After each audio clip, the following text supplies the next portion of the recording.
Hi friends, இந்த வீடியோவில் நாம் எதை பற்றி பார்க்க போகிறோம்னா கார்த்திகை தீபம் சீரியலில் ஒரு அல்டிமேட்டான எபிசோட் வந்திருக்கு. அதை பற்றி தான் இந்த வீடியோவில் பார்க்க போகிறோம்.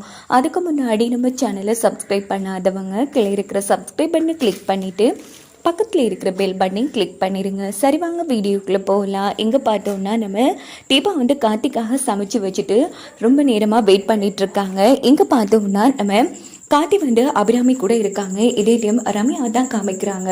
அவங்க என்ன பண்ணியிருக்காங்கன்னா ஹாஸ்பிட்டலில் இருக்கிற அந்த நர்ஸ் ஒருத்தவங்களுக்கு ஃபோன் போட்டு தீபாவோட குரல் மாதிரி பேசிட்டு இருக்காங்க. மேடம், நான் கார்த்திக்கோட ஒய்ஃப் தீபா பேசுகிறேன். என் ஹஸ்பண்ட் அத்தைக்கு உடம்பு சரியில்லாமல் போனதுலேருந்து சரியாக தூங்குறதும் இல்லை, சாப்பிட்றதும் இல்லை. அதனால நீங்கள் அவருக்கு ஃபோன் போட்டு எங்கள் அத்தை கொஞ்ச நேரத்துக்கு முன்னாடி கண் முடிச்சாங்கன்னு சொன்னீங்கன்னா அவர் கொஞ்சம் ரிலாக்ஸாக இருப்பார் அப்படின்னதும், ஐயோ அது தப்புமா, டாக்டருக்கு தெரிஞ்சா பிரச்சனை ஆகிடும் அப்படின்னு நான் சொன்னதும் உடனே நம்ம ரம்யா, அதெல்லாம் நான் பார்த்துக்கிறேன் மேடம், நீங்கள் கொஞ்சம் நேரத்துக்கு ஹாஸ்பிட்டல்லே அவர் இருக்கிற மாதிரி பண்ணிடுங்க.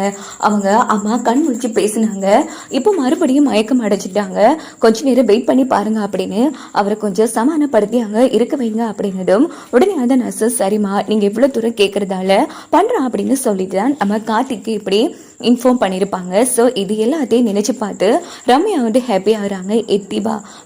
தீபா பாத்தியா, உன்னோட குரல்ல பேசி எப்படி கார்த்தியை மடக்கிட்டேன்னு விடிய விடிய நீ அங்கேயே சாப்பிடாம கெடுடி, கார்த்தி வெடிச்சதுக்கு அப்புறமா தான் வருவாருங்கிற மாதிரி யோசிச்சுட்டு ரம்யா கிளம்புறாங்க. எங்க பார்த்தோம்னா நம்ம கார்த்தி கொஞ்ச நேரம் கழிச்சு நம்ம அபிராமியை பார்த்து ரொம்ப ஃபீல் பண்ணிட்டு இருக்காங்க. அப்படின்னு பார்த்து டாக்டர் கார்த்தி இங்கே பாருங்க 2 மணி ஆச்சு, நீங்கள் போய் காலையில் வாங்க அப்படின்னதும் கார்த்தியும் கிளம்பி வீட்டுக்கு வராங்க. அப்போ தீபா கார்த்திக்காக வெயிட் பண்ணிட்டு சோபால படுத்து தூங்குறாங்க. உடனே போய் கார்த்தி ஒரு பெட்ஷீட்டை எடுத்து தீபாவுக்கு போட்டு விட்டுட்டு சின்னதாக ஸ்மைல் பண்ணிட்டு அங்கிருந்து கிளம்பிடுறாங்க.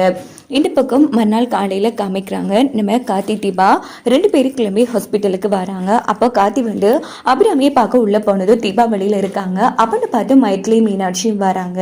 என்னாச்சு தீபா, அத்தையை போய் பார்க்கலையா? இல்லக்கா, யாராச்சும் நெருக்கமானவங்க அத்தைக்கிட்ட பேச்சு கொடுத்தா அவங்களுக்கு நினைவு வரும்னு டாக்டர் சொன்னாங்க. அதனால கார்த்திக் மட்டும் உள்ள போயிருக்காரு அப்படின்னதும் அதுவும் சரிதான்ங்கிற மாதிரி இவங்க 2 பேரும் பேசிட்டு இருக்காங்க. அப்படின்னு பார்த்து நர்ஸ் இங்க பாருங்கம்மா, நீங்க சொன்ன மாதிரி உங்க ஹஸ்பண்ட் கிட்ட சொல்லிட்டு இப்போ சந்தோஷம் தானே அப்படின்னதும், என்னன்னு சொல்றீங்க எனக்கு புரியல அப்படின்னு தீபா கேட்குறாங்க. இல்லம்மா, நீங்க தானே நைட்டு இப்படி உங்க ஹஸ்பண்ட் உங்க அத்தைக்கு இப்படி ஆனதுல இருந்து ரொம்ப கஷ்டப்படுறாரு, அதனால உங்க அத்தை கண் முடிச்சுதான் சொல்லி அவரை ஹாஸ்பிட்டலுக்கு வர சொன்னீங்க.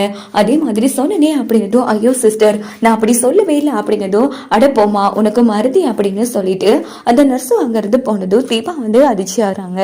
என்னாச்சு தீபா அப்படின்னு கேட்டதும் உடனே மீனாட்சி கிட்ட விஷயத்த சொல்றாங்க. தீபா இது கேட்டு நம்ம மீனாட்சி அதிர்ச்சி ஆகிறாங்க. ஆமா, நீ ஃபோன் பண்ணியா? இல்லக்கா நான் பண்ணவே இல்லை, எனக்கு புரிஞ்சிருச்சு, இது யாரு பண்ணிருப்பான்னு எனக்கு புரிஞ்சிருச்சு அப்படின்னதும் உடனே நம்ம தீபா யாரு நீ சொல்றீங்க, வேற யாரு, நீ நைட்டு யாருக்கு ஃபோன் போட்டு நீயும் காத்தி சாப்பிட போறதா சொன்ன, அவதான் இப்படி வேலை பார்த்துக்கணும் அப்படின்னு பேசிட்டு இருக்கும் போதே நம்ம ரம்யா அங்க வந்துடுறாங்க.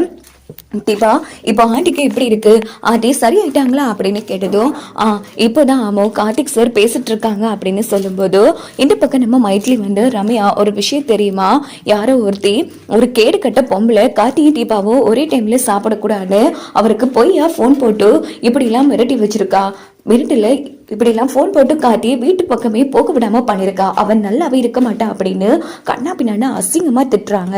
ஸோ அதை சைலண்ட்ல தான் காமிக்கிறாங்க. இதெல்லாம் கேட்கும்போது ரம்யாவுக்கு தலையை படிச்ச மாதிரி போயிடுது. ஐயோ போதும் நிறுத்துங்க, இங்க பாருங்க இது ஹாஸ்பிட்டலுங்க, ஏன் இப்படி எல்லாம் பேசுறீங்க, இங்க பாரு, ஆமா உனக்கு என்ன வந்துச்சு, அவங்களுக்கு திட்டினா ஏன், உனக்கு இதுக்கும் சம்மந்தம் இருக்கா என்ன, அப்போ இதை பத்தி உனக்கு தெரியும் என்ன தெரியும், இல்ல நீ தீபாவோட க்ளோஸ் ஃப்ரெண்ட் ஆச்சு, உனக்கு தெரியாம இருக்குமா என்ன அப்படின்னதோ உடனே ரம்யா தங்கிட்டு எனக்கு ஒரு முக்கியமான ஃபோன் கால் வருது அப்படின்னு சொல்லிட்டு எஸ்கேப் ஆயிடுறாங்க. சரியான வில்லியா இருப்பாங்கிற மாதிரி மைத்லி அந்த இடத்துல டென்ஷன் ஆகுறாங்க. இங்க பார்த்தோம்னா கார்த்தி அம்மா கண்ணு திறங்க அப்படின்னு ஃபீல் பண்ணிட்டு இருக்கும்போது இந்த பக்கம் தீபாவும் பாக்குறாங்க. அபிராமி கண் முழிக்கவே மாட்டேங்கிறாங்க. அத்தை நீங்க சரி ஆயிட்டீங்கன்னு தெரியும், ஆனா கண் முழிச்சு பேசுங்கட்ட அப்படின்னு பேசிட்டு இருக்காங்க. உடனே கார்த்தி வெளியில நிற்கும் போது நம்ம தீபா கூட பேசின அந்த லேடி சாமியார் வராங்க. முருகா என்ன ஆச்சு முருகா, படுத்து கிடக்குற உங்க அம்மா கண் முழிக்கலன்னு கவலையா இருக்கா, கண் முழிச்சா வேண்டுதல் வைக்கிறேன்னு கடவுள்கிட்ட வேண்டிக்கிட்ட போ முருகா, மனசார கடவுள்கிட்ட போய் வேண்டுதல் பண்ணு, கண்டிப்பா அம்மா கண் முழிப்பாங்க அப்படின்னதும் உடனே காட்டி பிள்ளையார் முன்னாடி கடவுளே என் அம்மா வந்து கண் முழிக்கணும் அப்படின்னு வேண்டிக்கிறாங்க. இங்க பார்த்தோம்னா அபிராமி கண் முழிச்சதும் தீபா வந்து ரொம்ப சந்தோஷப்பட்டு என்னங்க அம்மா கண் முழிச்சிட்டாங்க அப்படின்னதும் உடனே கார்த்தி ஓடி வந்து அம்மா எப்படிமா இருக்கீங்க, நல்லா இருக்கீங்களா அப்படின்னு கேட்டதும் ஆமாப்பா கார்த்தி, நீ எப்படி இருக்கா, அதான் நீங்க கண் முழிச்சிட்டீங்களே, இனி நான் நல்லா இருப்பேங்கிற மாதிரி கார்த்தி வந்து